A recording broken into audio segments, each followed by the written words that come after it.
रविवार को देश भर में आयोजित नीट परीक्षा के लिए केंद्र के साथ साथ विभिन्न राज्य सरकारों ने भी व्यापक व्यवस्थाएं की हैं। इस बार नीट एग्जाम के लिए 16 लाख से अधिक कैंडिडेट्स ने रजिस्ट्रेशन कराया है। नीट 2020 एंट्रेंस की परीक्षा 2 शिफ्ट में आयोजित की जा रही है।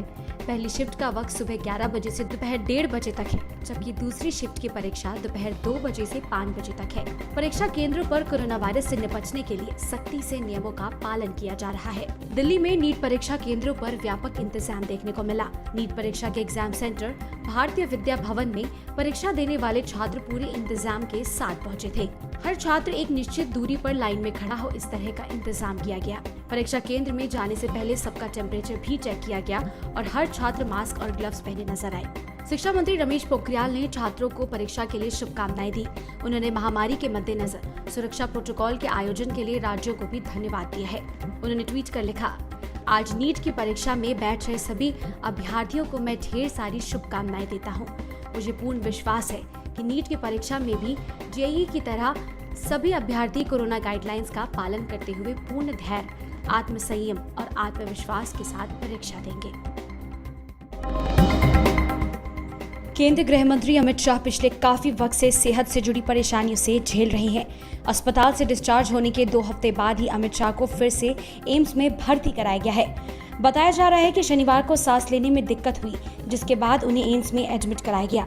सूत्रों ने बताया कि शाह को शनिवार रात लगभग 11 बजे अस्पताल में भर्ती कराया गया था। शाह का इलाज एम्स के निदेशक डॉक्टर रणदीप गुलेरिया कर रहे हैं और उनकी हालत अब स्थिर बताई जा रही है। बता दें कि शाह पिछले 1 महीने से कोविड-19 के बाद की समस्याओं से पीड़ित हैं। कोविड-19 से उबरने के कुछ दिन बाद ही उन्हें 18 अगस्त को एम्स में भर्ती कराया गया था। 2 अगस्त को शाह की कोविड परीक्षण रिपोर्ट पॉजिटिव आई थी और उनका गुरुग्राम के मेदांता अस्पताल में इलाज हुआ था। इसके बाद 14 अगस्त को उनका परीक्षण नेगेटिव आने के बाद उन्हें डिस्चार्ज किया गया था। पूर्व केंद्रीय मंत्री और बिहार के बड़े नेता रघुवंश प्रसाद सिंह का रविवार को निधन हो गया। वो इलाज के लिए दिल्ली के एम्स में भर्ती थे। तबीयत अचानक बिगड़ने के बाद उनका निधन हो गया। वो 74 साल के थे।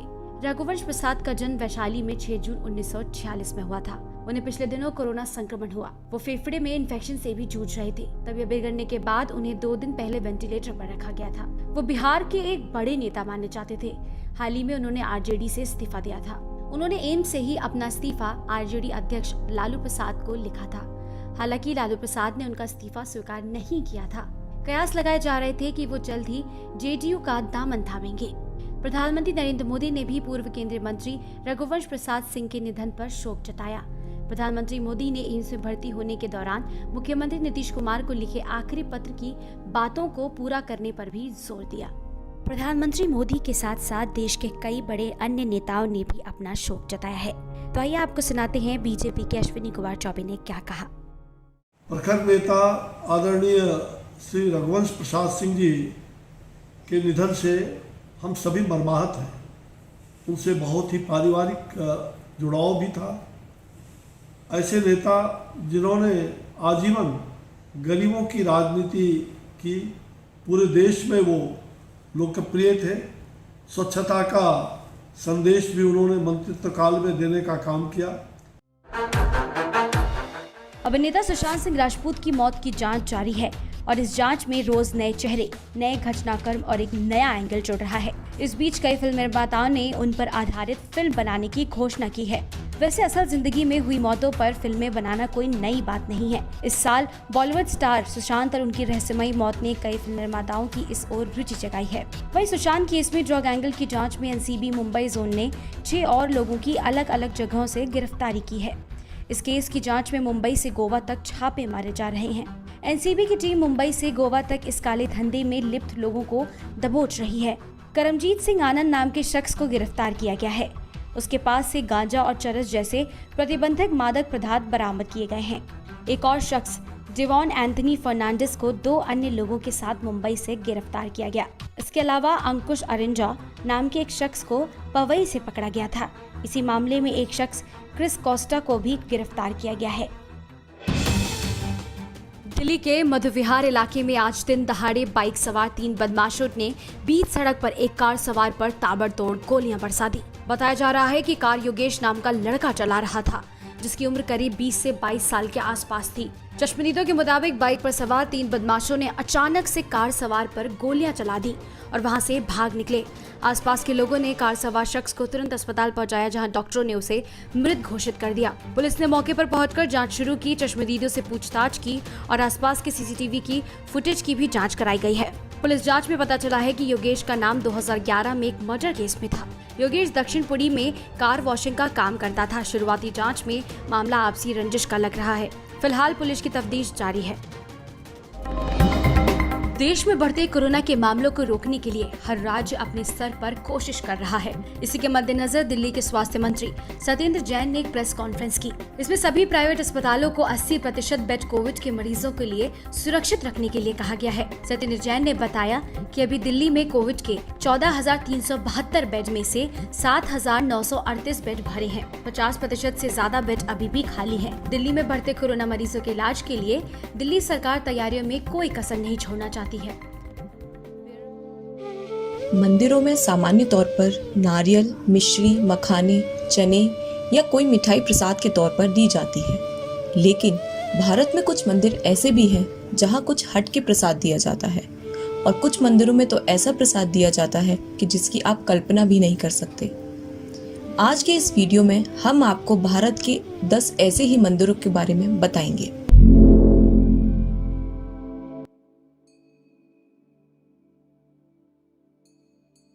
राजस्थान के बीकानेर में स्थित ये मंदिर चूहों वाला मंदिर और चूहों वाली माता के नाम से जाना जाता है। इस मंदिर में 20,000 से ज़्यादा चूहे रहते हैं। इस मंदिर की सबसे बड़ी खासियत यह है कि यहाँ चूहों का जूठा प्रसाद भक्तों को दिया जाता है। यहाँ पर रहने वाले चूहे माता की संतान माने जाते हैं।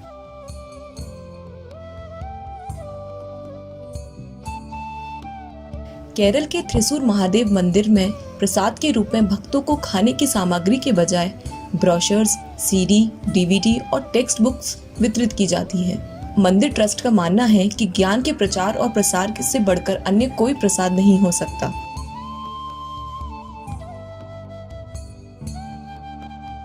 जगन्नाथ मंदिर से आरंभ होने वाली रथ यात्रा विश्व भर में लोगों की आस्था का केंद्र है। इस मंदिर में भगवान को प्रसाद के रूप में 56 व्यंजनों का भोग लगाया जाता है।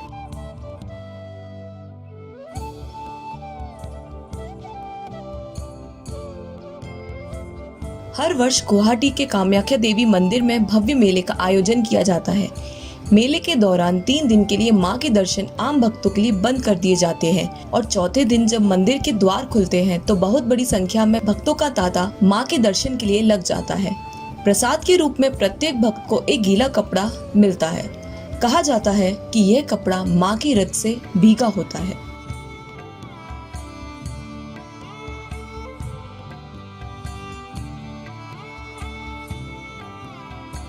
केरल के अलेप्पी में बना हुआ बाल सुब्रमण्य मंदिर बाल मुरुगन भगवान को चॉकलेट बहुत प्रिय है, इसलिए यहाँ भगवान को प्रसाद के रूप में चॉकलेट ही अर्पित की जाती है और चॉकलेट का ही प्रसाद वितरित किया जाता है।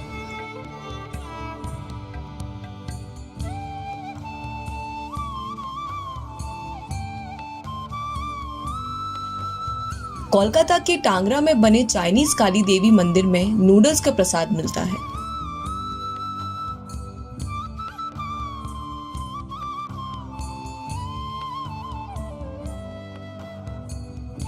तमिलनाडु के मदुरई में बने भगवान विष्णु के अलागार मंदिर में प्रसाद के रूप में डोसा मिलता है।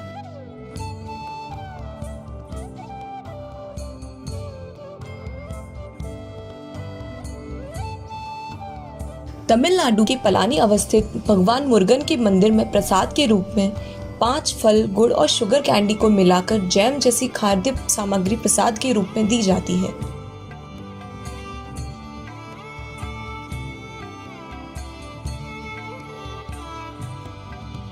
केरल के तिरुवनंतपुरम के समीप ही आमलापुझा में भगवान कृष्ण के मंदिर में प्रसाद के तौर पर दूध, चीनी और चावल से निर्मित पायसम मिलता है। उत्तर प्रदेश के सीतापुर स्थित खबीज बाबा मंदिर में शराब का प्रसाद अर्पित किया जाता है और प्रसाद के रूप में वही शराब भक्तों में वितरित की जाती है। चैनल को सब्सक्राइब जरूर करें बेल आइकॉन जरूर क्लिक करें। वीडियो अच्छा लगे तो लाइक करें। आप कैसे वीडियोस देखना चाहते हैं कमेंट्स के जरिए अपने सुझाव दें। अपने फ्रेंड्स और रिलेटिव्स को भी शेयर करें।